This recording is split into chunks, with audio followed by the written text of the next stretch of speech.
जय श्री माता जी। परम पूज्य श्री माता जी, आपका दिया हुआ ये विश्व ये ब्रह्मांड आज अधर्म से चल रहे माँ, कृपा करके आप हर एक के मनुष्य के शरीर में आइए और चैतन्यित कीजिए। ये मानव के अंदर धर्म जगाइए माँ। परम पूज्य श्री माता जी, कृपा करके आप इस धरती पर आके सबको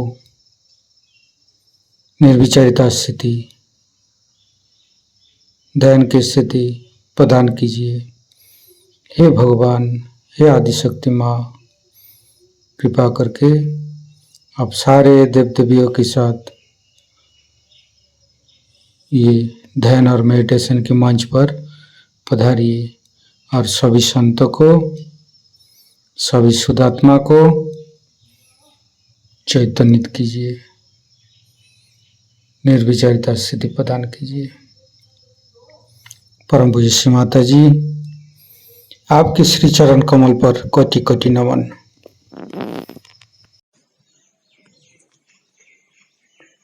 कुंडलिनी उठा के बंधन लेंगे।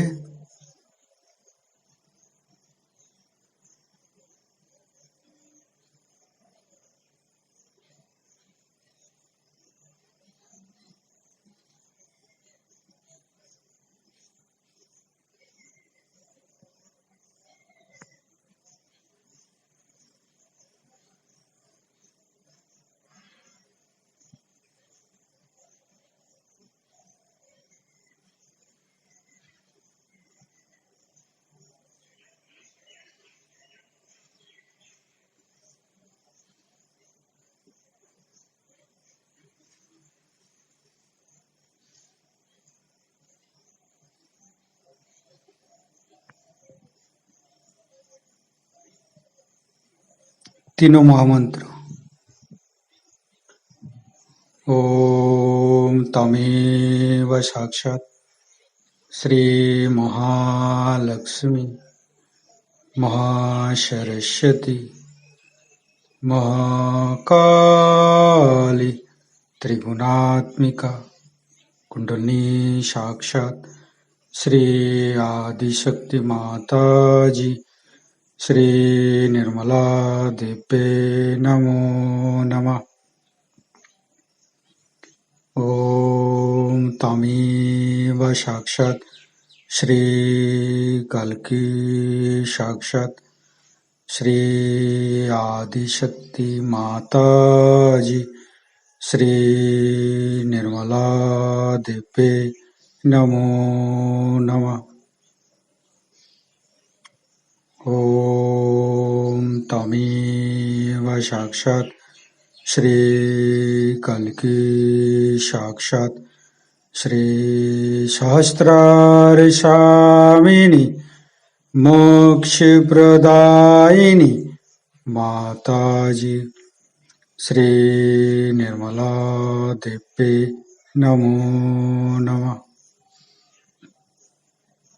गणेश मंत्र लेंगे। ओम तमेव साक्षात् श्री गणेश साक्षात् श्री आदिशक्ति माता जी श्री निर्मला देवे नमो नमः। दोनों हाथ खुला हुआ परम पूज्य श्री माता जी की बिंदी को देखते रहेंगे। मन में अच्छे अच्छे चिंता लेके आएंगे।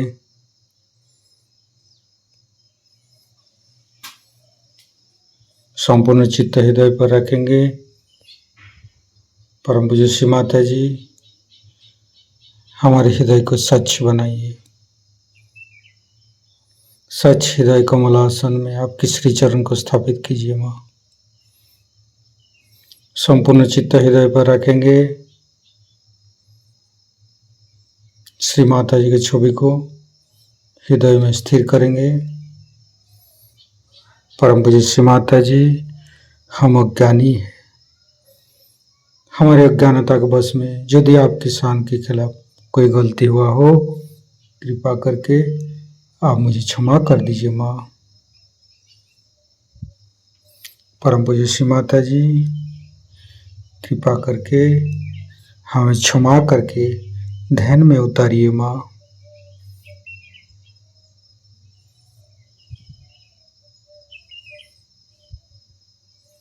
संपूर्ण चित्त तीनों मूलाधार पर परम पूज्य श्री माता जी, आप ही तो प्रभु गणेश है। आप ही तो हमें अबोधिता और पवित्रता प्रदान करते हैं माँ। कृपा करके हमारे मूलाधार चक्र पर आइए और गणेश के गुणों से हमें भर दीजिए माँ। तीनों नाड़ी को देखेंगे। परम पूज्य श्री माता जी, हम कभी अतीत में चला जाते हैं, कभी भविष्य में चला जाते हैं। कृपा करके हमें वर्तमान में स्थापित कीजिए माँ। संपूर्ण चित्त सुषुम्ना नाड़ी शरीर के मध्य भाग पर,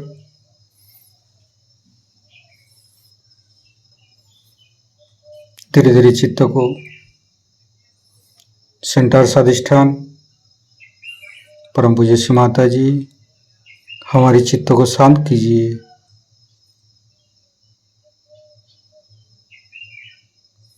परम पूज्य श्री माता जी, हमें पूर्ण शांति प्रदान कीजिए। आप ही तो हमें शांति प्रदान करते हैं माँ। कृपा करके हमें पूर्ण शांति प्रदान कीजिए।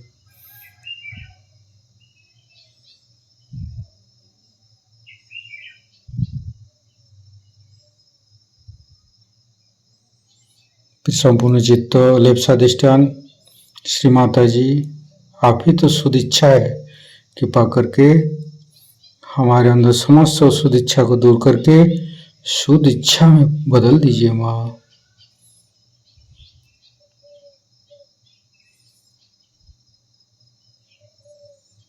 संपूर्ण चित्त राइट स्वाधिष्ठान। परम पूज्य श्री माता जी, आप ही तो चित्त शक्ति है। कृपा करके हमारे राइट स्वाधिष्ठान में चित्त शक्ति स्थापित कीजिए।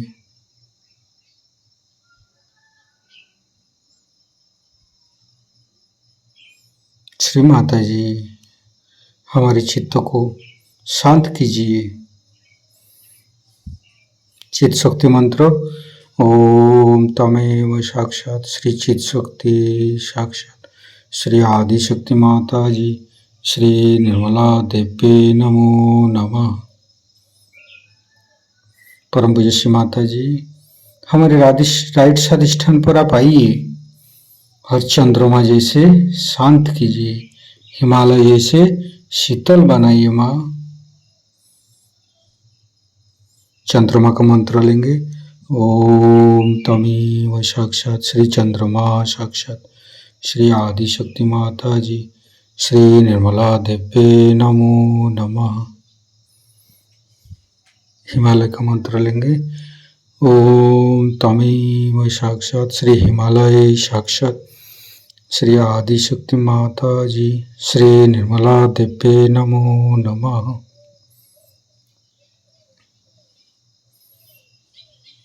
धीरे धीरे चित्त को नाभि,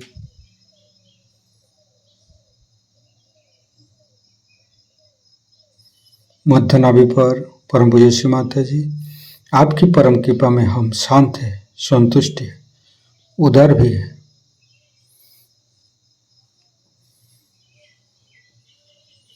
पूरा चित्त भवसागर पर, नाभि के चारों साइड पर गुरु मंत्र लेंगे।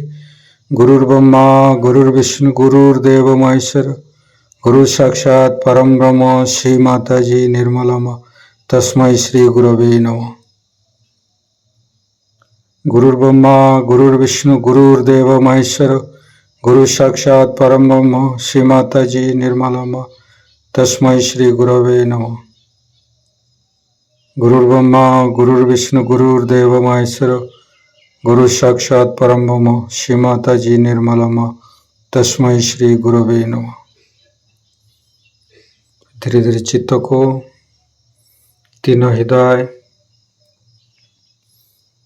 विशुद्धि, तीनों विशुद्धि को देखेंगे।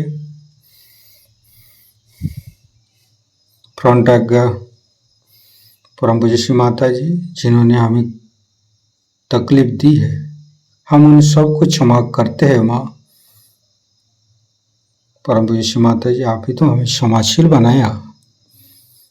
हमें जिन्होंने तकलीफ दी है, हम उन सबको क्षमा किया है। माँ कृपा करके आप भी मुझे क्षमा कर दीजिए। माँ संपूर्ण चित्त वैकाग्य पर, हे परमपिता परमेश्वर, जाने अनजाने में आपकी शान के खिलाफ कोई गलती हुआ हो तो कृपा करके आप मुझे क्षमा कर दीजिए।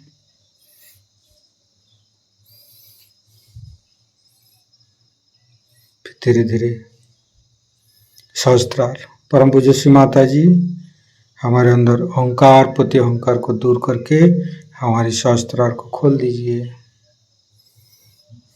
संपूर्ण चित्त सहस्त्रार पर, संपूर्ण निर्विचारिता स्थिति, ध्यान की स्थिति, दोनों हथेली सहस्त्रार पर परम चैतन्य अनुभव करते हुए निर्विचारिता का मंत्र लेंगे। ओम तमेव साक्षात श्री निर्विचारिता साक्षात श्री आदि शक्ति माता जी श्री निर्मला देवे नमो नमः। संपूर्ण ध्यान का स्थिति श्री माता जी का मंत्र लेंगे। ओम तमेव साक्षात श्री कल्की साक्षात श्री सहस्त्रार स्वामिनी मोक्ष प्रदायिनी माता जी श्री निर्मला देवे नमो नमः। संपूर्ण चित्त सहस्त्रार पर परम पूज्य श्री माता जी हमें ऐसे कृपा कीजिए, आपकी अमृत वाणी को हम सहस्त्रार से सुन सकूं। मां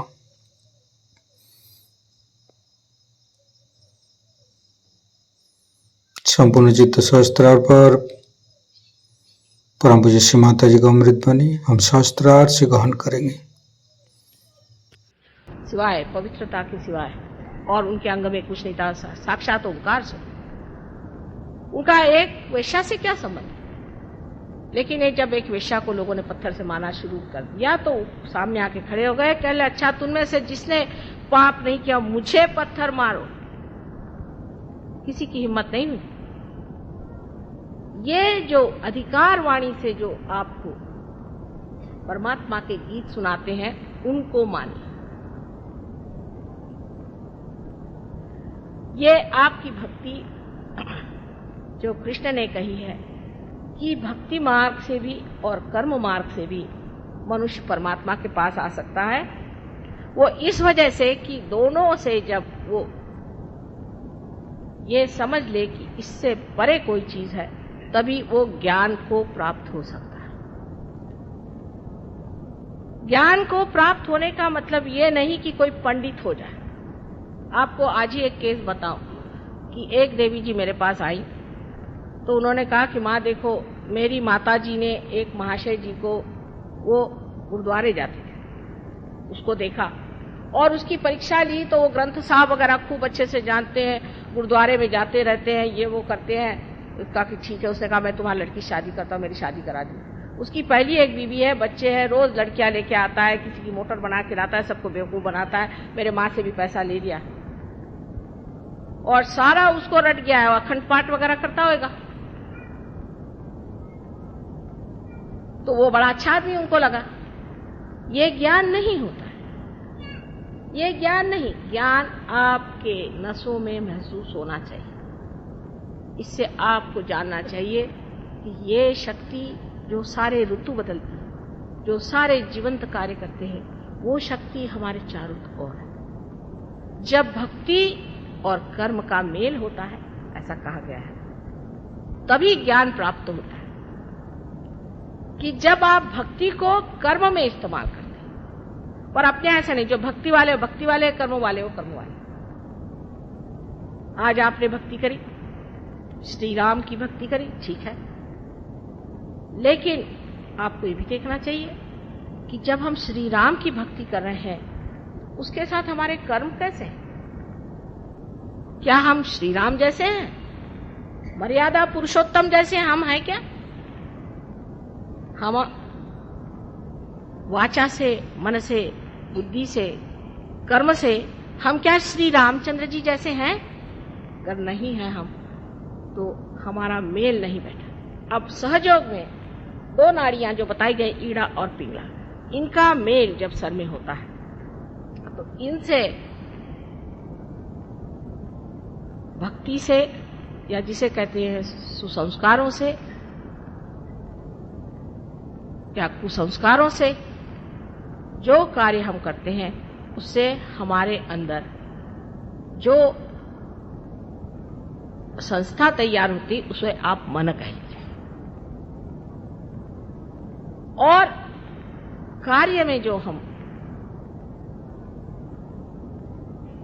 अपने को व्यस्त करते हैं उससे जो संस्था तैयार होती है उसे आप अहंकार कहेंगे।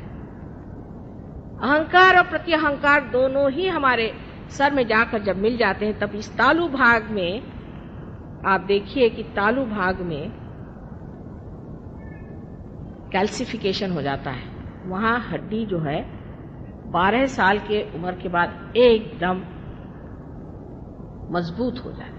वो जो नरम हड्डी होती है वो मजबूत हो जाती है। यहां अब हमने देख लिया कि किसी के अंदर भक्ति ज्यादा है तो वो तो और ही मुश्किल हो जाएगी, क्योंकि भक्ति अगर यहां तक आ जाए और अगर अहंकार यहां तक आ जाए तो ऐसे आदमी को जागृति देना बड़ा ही मुश्किल हो जाता है। लेकिन धर्म तभी होता है जब मनुष्य जिसकी भक्ति करता है उसके जैसा हो जाता है, उसके जैसे कर्म करता है। तो एक साहब हमें मिले, मैंने कहा कि आप श्री राम के भक्त हैं, आपने अपनी पत्नी को छोड़ दिया? श्री राम ने भी तो पत्नी को छोड़ा था। अच्छा, और जो उसके पीछे रोते रोते घूमते घूमते लंका जी गए थे उसका क्या हुआ?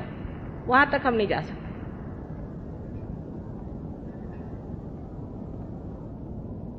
आपने 5 पत्नियां क्यों कर ली? श्री कृष्ण ने भी तो की थी, लेकिन वो तो योगेश्वर थे, उन पे तो कोई चीज छाती नहीं थी। तो हम तो उनको मानते हैं, तो हम तो इस मामले में उनको मानते हैं साहब। वो बात अच्छी करी उन्होंने, 5 बीवियां कर ली।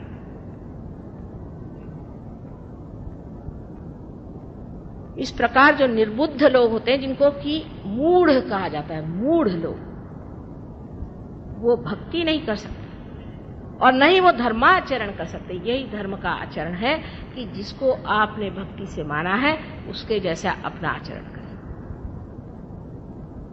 अब ज्ञानेश्वर जी जैसे आदमी, इनके के लिए कहती हूं मैं कि साक्षात कोई ब्रह्म स्वरूप इतना पवित्र जीव संसार में आया और उन्होंने ध्यान की ही विधि बताई, समझ लीजिए, और उस पर उनके जो बड़े बड़े मंदिर बनाए वहां उनकी मूर्तियां खड़ी की है। उसके आगे हमारे यहाँ कहते हैं दिंडी करना। दिंडी करना माने राम राम राम राम चले।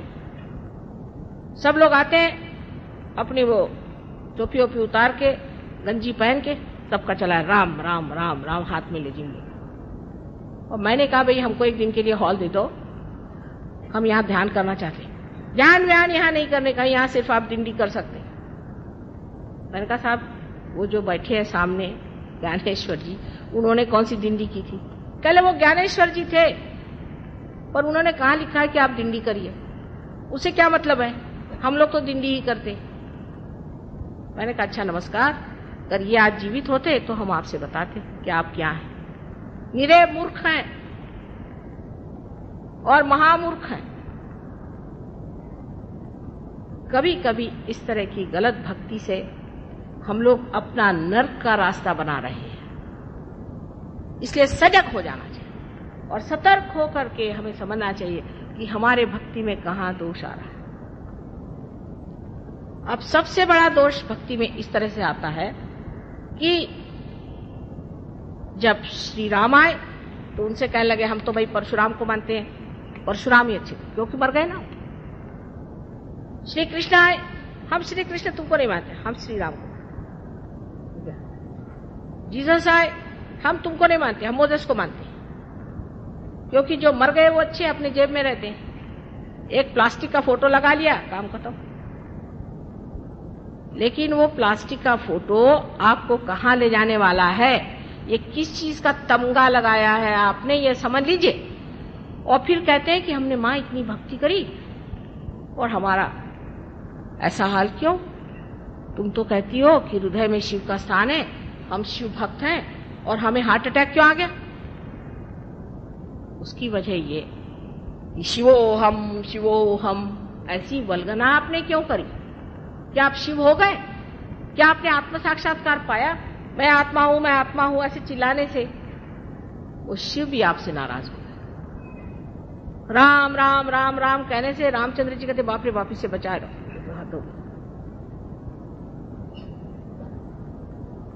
जिसकी आप उपासना करते हैं वही चक्र आपका पकड़ जाता है। आश्चर्य की बात है। और उसी से हम पूछते हैं क्या आप शिव को मानते हैं? माता जी आपने कैसे पहचान लिया? अरे भाई जैसे भी पहचान, तुम्हारे चक्रों से पहचान रही हूं, कोई इसमें विशेष ज्ञान की जरूरत नहीं है। जिसकी आप उपासना करते हैं और उसके अनुसार आप कर्म नहीं करते हैं और बेकार में उनका बैठ करके भजन करना सुबह से शाम तक, भजन करना चाहिए, मैं ये भी नहीं कहती भजन नहीं करो, पर अगर भजन करने से परमात्मा नहीं मिलने वाले, भज करने से नहीं मिलने वाले, मिलने वाले हैं आत्म साक्षात्कार से, जहां आत्मा का प्रकाश हमारे चित्त में आ जाता है। तब हम जानते हैं कि श्री राम जो है वो कहां बसे। अब आप देख लीजिए, मैं आपसे बताती हूं, जो दत्तात्रेय गुरु को मानते हैं उनके पेट में दर्द होता होगा, जो श्री राम को मानते हो उनको ज्यादातर लंग्स की बीमारी हो जाएगी, जो शिव जी को है उनको अधिकतर हार्ट अटैक आ जाएगा। अब ऐसे कैसे हो सकता है? तो आपने कोई न कोई गलत काम कर दिया। सहजयोग जो है एकदम विशुद्ध और साफ खुला। सहजयोग की भक्ति में हर चीज आप जानते हैं कि आप क्यों कर रहे हैं, क्यों कह रहे हैं, ये मंत्र आप आज क्यों कह रहे हैं, उसका आपसे क्या संबंध है, उसका जनसाधारण से संबंध क्यों है, क्या है? क्योंकि आत्मा का तो ज्ञान हो ही जाता है स्वयं का, लेकिन आपको सामूहिक ज्ञान भी हो जाता है। इस भक्ति के स्वरूप को बदलने का अब तरीका ऐसा आ गया है कि लोग कहते परमात्मा ही नहीं है। अल्जीरिया में कुछ लोगों ने, ये फंडामेंटलिस्ट लोगों को देखकर सोचा कि इस तरह के परमात्मा को मानने से तो अच्छा है कि छोड़ दिया जाए और कम्युनिज्म ले लिया जाए। पर उनमें से एक लड़का बड़ा विद्वान गलती से कहीं हमारे यहाँ चला आया सहयोग में, और उसने जाके बताया नहीं नहीं नहीं नहीं, भगवान है लेकिन इनके तरीके ठीक नहीं। जो लोग परमात्मा में विश्वास करते हैं वो फेनेटिक्स हो ही नहीं सकते, हो ही नहीं सकते। और जो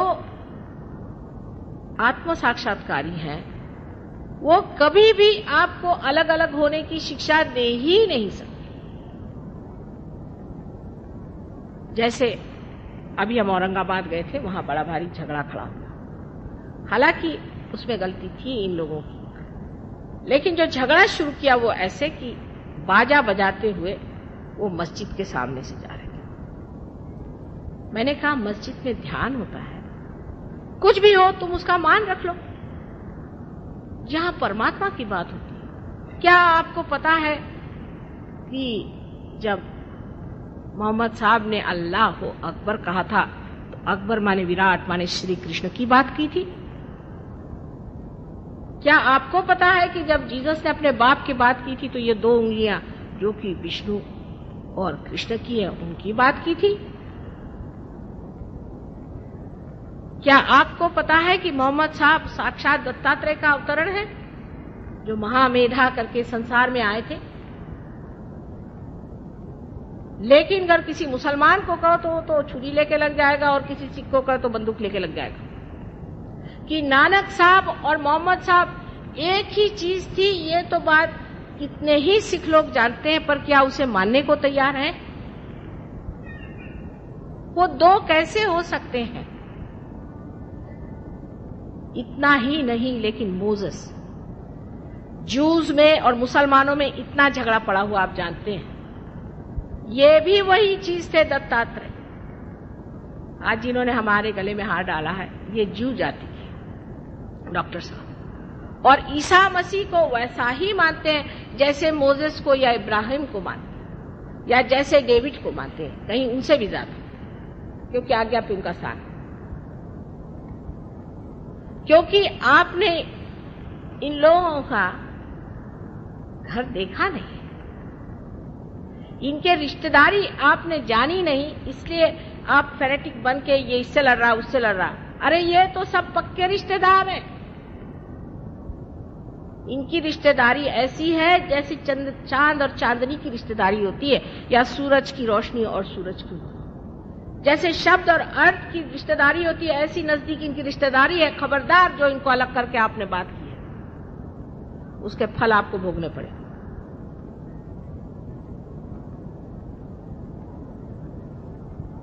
जो इन लोगों ने कार्य करे हैं उसको भी लोग संशय दृष्टि से देखते हैं कि मोहम्मद साहब के जमाने में इतना युद्ध, इतने गधे लोग थे, वो आपको क्या बताया जाए।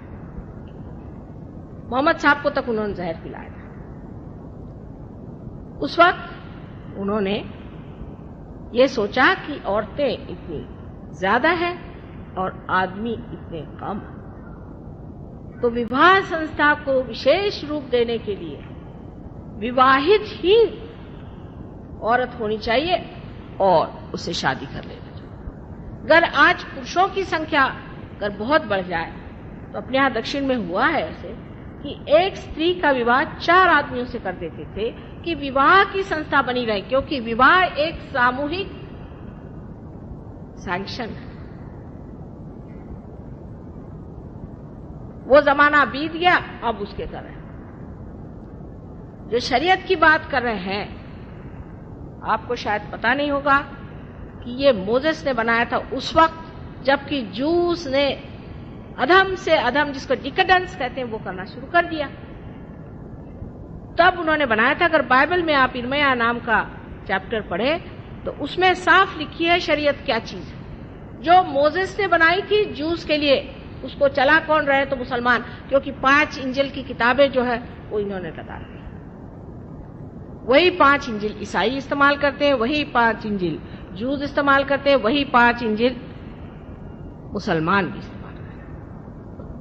लेकिन जिसके लिए बनाया था वो थे जूस। तब तो मुसलमानों का पता भी नहीं था।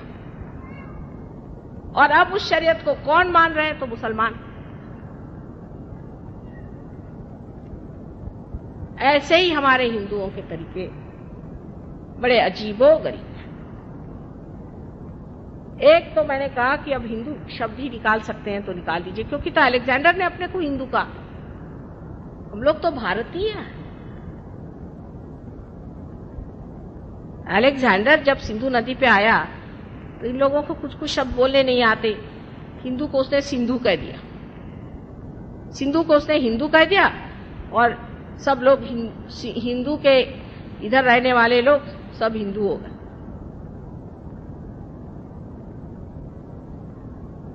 और इस तरह से हम लोग हिंदू हो गए। इसमें आस्तिक है, नास्तिक है, आर्य समाजी है, फलाने हैं, ढिकाने हैं, सब हिंदू हैं। हम लोग भारतीय हैं प्रथम। ये हमारी अनादि संस्कृति चली आ रही है। अलेक्जेंडर तो अभी अभी आए थे थोड़े दिन पहले, ईसा से पूर्व। तो हमारे लिए भारतीय शब्द तो पुराना हो गया और ये हिंदू शब्द पक्का बन गया, और इसकी गला काट रहे, उसका गला काट रहे। इतनी महान हमारी परंपराएं हैं जिसके दम पर सारा संसार उठ सकता है। किसने नहीं इसकी महती गाई? क्या आप कुरान को पढ़ के देखें। उन्होंने तक रूहानी जिंदगी कुंडलिनी को असस कहा हुआ है।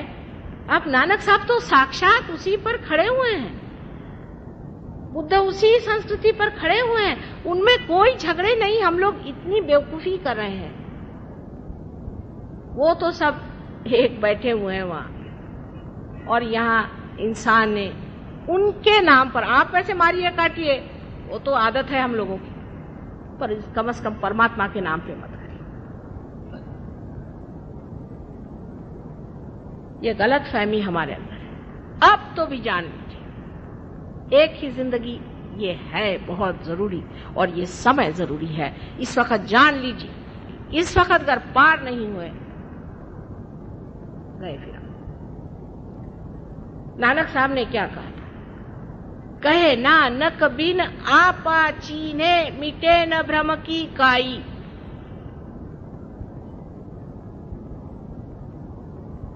और इससे ज्यादा क्या कोई कह सकता था?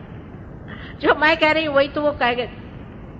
इतनी बात थी कि उस वक्त आत्म साक्षात्कार का कार्य नहीं हो पाया। लेकिन सब वो तो हमारे ही अपने हैं, जिनका नाम लेते ही चैतन्य की लहरियां बहने लगती। ऐसे श्री गुरु नानक के नाम कोई भी आदमी चाहे तो पार हो सकता। ऐसे श्री राम, ऐसे श्री कृष्ण, ऐसे ईसा मसीह, ऐसे मोहम्मद साहब, ऐसे महावीर, ऐसे बुद्ध, इतने बड़े बड़े अवतरण इस देश में हुए, और हम लोग अभी भी क्यों इस हालत में है? इसके ऊपर यही कहा जाता है कि योग साधन नहीं किया, जो बता गए सो नहीं किया, जो कह गए वो किसी ने किया नहीं, बेकार की चीजें। जैनियों से पूछा कि क्या कर रहे हो तुम लोग मंदिर बना बना करके, ये गंदे वाले ऐसे गंदे मंदिर बनाते, उसमें गंदी गंदी मूर्तियां बनाते, ये क्यों बना रहे? कह ले इसलिए ऐसे कि महावीर साहब तो कह गए कि आप ध्यान करो, पर बात यह है कि ध्यान करने से शुद्र सिद्धि आती है, इसलिए हम मंदिर बना रहे हैं। अरे भाई अब आओ, अब पार हो जाओ। पार हो जाते, पार होना चाहिए, आत्म साक्षात्कार को प्राप्त होना चाहिए। सीधा हिसाब यह है कि बहुत गलत रास्तों पर परमात्मा को खोजने वाले भटक गए, और एक मां का हृदय जो है दारुण दुख से कभी कभी रोता है कि ये तो सब मेरे ही बेटे कहाँ चले गए। चाहे वो अपने को मुसलमान कहें, सिख कहें, हिंदू कहें, ईसाई कहें, कोई भी कहे, मैं जानती हूं ये सब परमात्मा को खोजने वाले। अंधकार में जब आप चले जाते हैं तो आप ये भी नहीं देख पाते कि आपके नजदीक कौन बैठा है, इसके ऊपर कोई कुत्ता तो उसके ऊपर कोई कुत्ता। प्रकाश में आप देख लेते हैं कि सब वही बैठे हैं, सब इत्मीनान से बैठे हुए हैं, सब वही परमात्मा की बात कर रहे हैं। तो भक्ति जिसे है वो कभी भी किसी भी तरह की ऐसी तीव्रता नहीं ला सकता।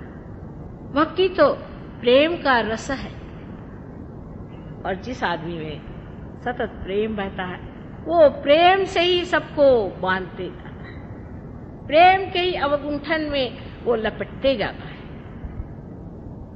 प्रेम का जो आह्लाद है उसमें वो झूमते रहता है। क्यों बेटे तुमने अपनी जिंदगी ऐसी बर्बाद बनाई?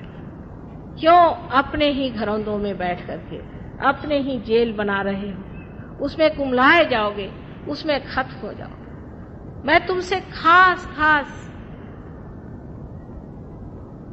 विशेष शब्दों में, विशेष प्रेम आग्रह के साथ ये कहती हूं कि आत्म साक्षात्कार को पाओ, और उसके बाद उसके प्रकाश में अपने गौरव को देखो, और उनके गौरवों को देखो जो तुम्हारे लिए ये सब बना गए। ये सुंदर सा मंडल जो तुम्हारे लिए बना दिया है, उसको देखने के लिए सिर्फ तुमको थोड़ा सा चलना होगा, और ये मानना पड़ेगा कि बाकी सब व्यर्थ है।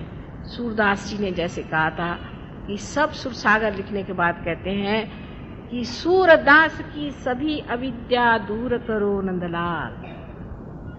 इसी प्रकार निरपेक्ष होकर के, एक बच्चों जैसे होकर के आप आत्म साक्षात्कार को प्राप्त हो। ये भक्ति का फल है, ये कर्म का फल है, जो कि आप ज्ञानमय हो जाते हैं। परमात्मा आप सबको आशीर्वाद।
ज्ञानदायिनी श्री माता जी, ज्ञानदायिनी श्री माता जी, ज्ञानदायिनी श्री माता जी।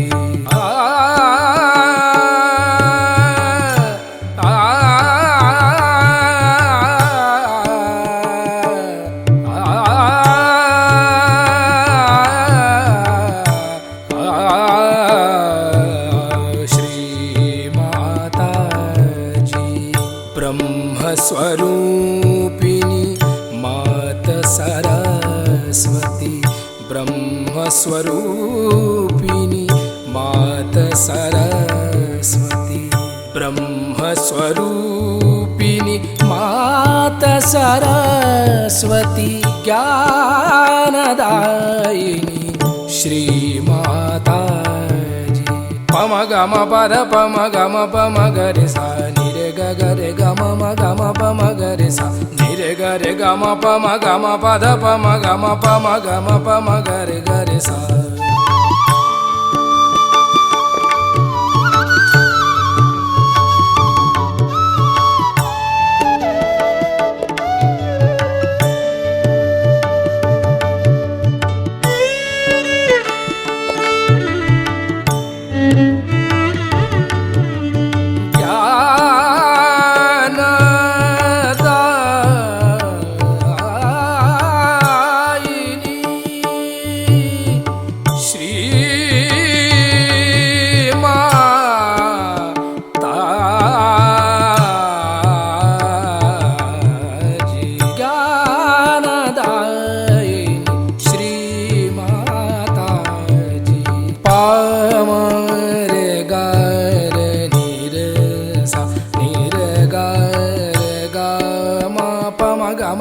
पम गरे गरे निरे सा, ज्ञानदायिनी श्री माता जी।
सदा चरणों में रखना, चित्त सदा चरणों में रखना, चित्त सदा चरणों में रखना, ज्ञानदायिनी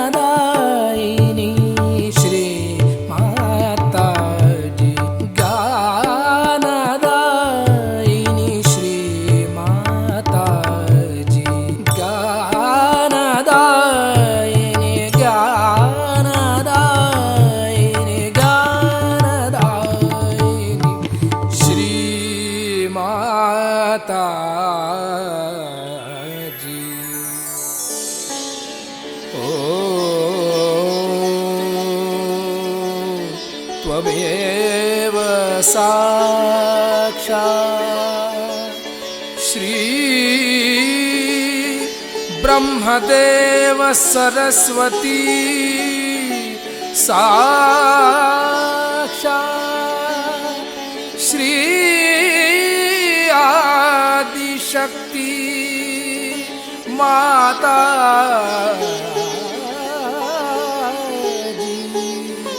श्री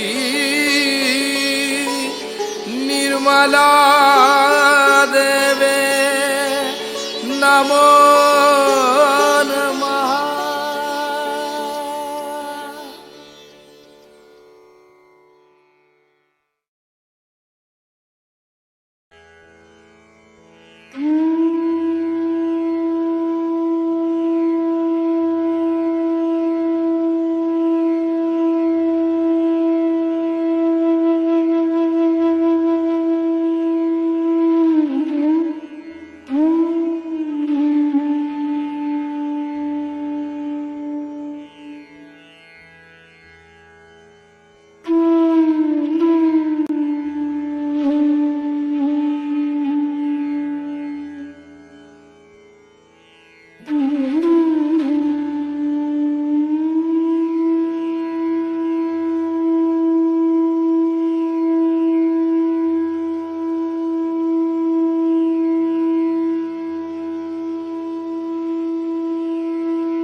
इस ध्यान का स्थिति पर परम चैतन्य अनुभव करते रहेंगे। हे आदिशक्ति माँ, ऐसे हमें निर्विचारिता और ध्यान का स्थिति प्रदान करते रहिए माँ, और हमारे साथ छत्र छाया बन के रहिए माँ। परम पूज्य माता जी, आज का ध्यान का स्थिति निर्विचार की स्थिति के लिए आपको माँ कोटि कोटि नमन। कुंडली उठाकर बंधन लेंगे।